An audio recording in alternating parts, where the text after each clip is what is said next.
I'm here with Dean Martin, Treasurer, State of Arizona, and you're also running for Governor of Arizona. Correct. Thanks for coming to the Indo-American Chamber of Commerce Forum. Glad to be here. And you just spoke for us, and why don't you just kind of give us a little brief overview of what you spoke about and what you're up to? Well, we basically talked about where our economy is going and the fact that we're coming to the end of our recession. Fortunately, it looks like things are about to hit bottom, and talked about what I'm planning on doing in the governor's race. The reason why we got into this mess was basically the state, when the recession started, we warned everybody.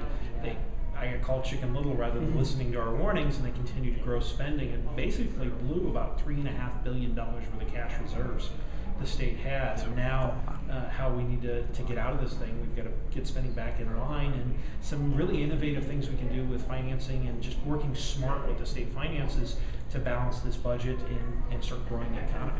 Okay, and then how long have you been as a treasurer of Arizona? This is my fourth year. So fourth year, finishing my fourth year here, and we turned around an office that was in disarray. My predecessor he pled guilty of resign. It was pretty bad. And so we got the office turned around. We've been profitable. We've made $1 billion in profits during this economic cycle. So I'm pretty excited about that. Okay, and then moving forward, you did a great job of laying out some examples of what you wanted to do when you went into the office of governor. So can you give us kind of a rundown on some of the strategies you're going to approach if you become governor? Well, basically, the first thing is don't spend more than you make. Yeah. I know that sounds trite, but the state hasn't done that for a very long time. And that's why the state's broke.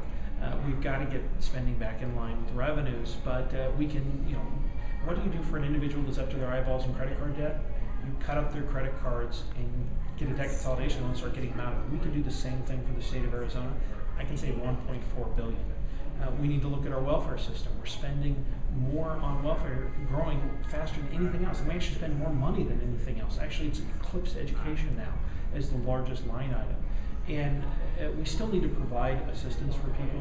We've got to change our definition of success. The problem is our government defines success by the number of people they're helping. It's a mistake. We need to be defining success by the number of people who no longer need help. It's a completely different approach to the way we provide assistance, help them out of needing help as opposed to keeping them sustained while they're there. It's a different approach, but it needs to be. We can't afford the way things have been going. Let's turn these folks from being non-productive to productive. Education system. I want to completely change that. I come from an education family. My mom was a math teacher, so I grew up thinking calculators were cheating. So that gives you a little bit about my background. But we've got this huge bureaucracy that's developed. I mean, we have more laws in the books for K-12 than we do for nuclear power plants. We need to get rid of all of that. Block grant the money directly to the teacher. Bring the teacher in the classroom to the top of the food chain instead of at the bottom. And in that process, we also need to get rid of all this garbage that's in the laws that keeps teachers from teaching. And I want to rewrite our education statutes. All that should be in there at the state level is this is when you need to be able to read and write and do math and the Constitution, what you need to know as opposed to how to do it. That's the local teacher in the school. What works in Peoria doesn't necessarily work in Yuma or Tucson.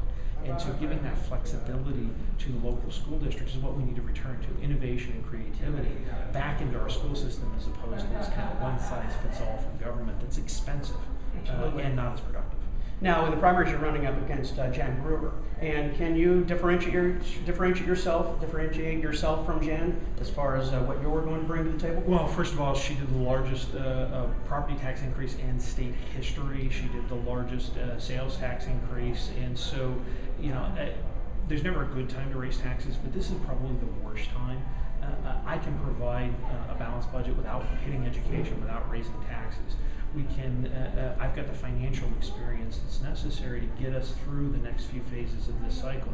This recession may be coming to an end. We may be technically hitting the bottom, but we will not be recovered for years. The state really needs to change its focus and start attracting business. We've got 67,000 homes that were built during this recession, or during the housing bubble, that we never had population growth before.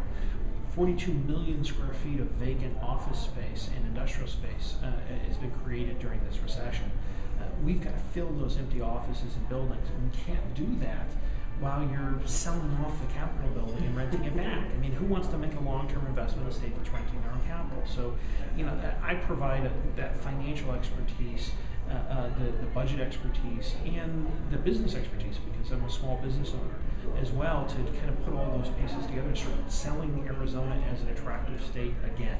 It really is. Yeah. Not that much change from when we were attracting all these businesses from California.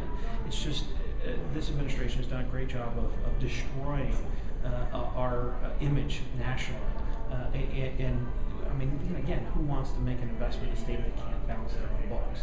We got to get our house in order, and then instead of selling pieces of the state, we can sell the great qualities. We didn't have to scrape the sunshine off our windshield this morning. We don't have to shovel it out of the driveway. Yeah. This is a great place to live and work. Absolutely. We need to get that message out there as opposed to the messages that have been delivered.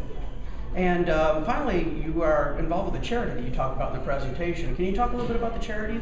Yeah, set all the politics aside. My wife, unfortunately, I lost her about a year ago, and my son during childbirth. And my wife was a big supporter of charitable organizations, water safety and financial literacy. And so we formed Martin Charities to continue her work, martincharities.org. Okay. And in May, we're doing the first annual memorial walk for Carrie. And it's going to be up at Westgate on May 22nd. Go to martincharities.org. You can register online. Okay. And we're going to raise some money for water safety. We're beginning the summer season, and too many kids are killed or severely injured. My wife used to say water safety is so important because child drownings are the #1 most 100% preventable death of children. And that there shouldn't be a single child drowning. So it's not just about regulation. Education is much more important. That's my philosophy. That's her philosophy. Teaching kids how to swim, giving them a safe environment to swim in, is a much better place than trying to, a much safer way to go forward. And so this is a way to kind of continue that. She's not around anymore to help these programs, so we're kind of picking up the ball and making sure, even though she's gone, her work will continue.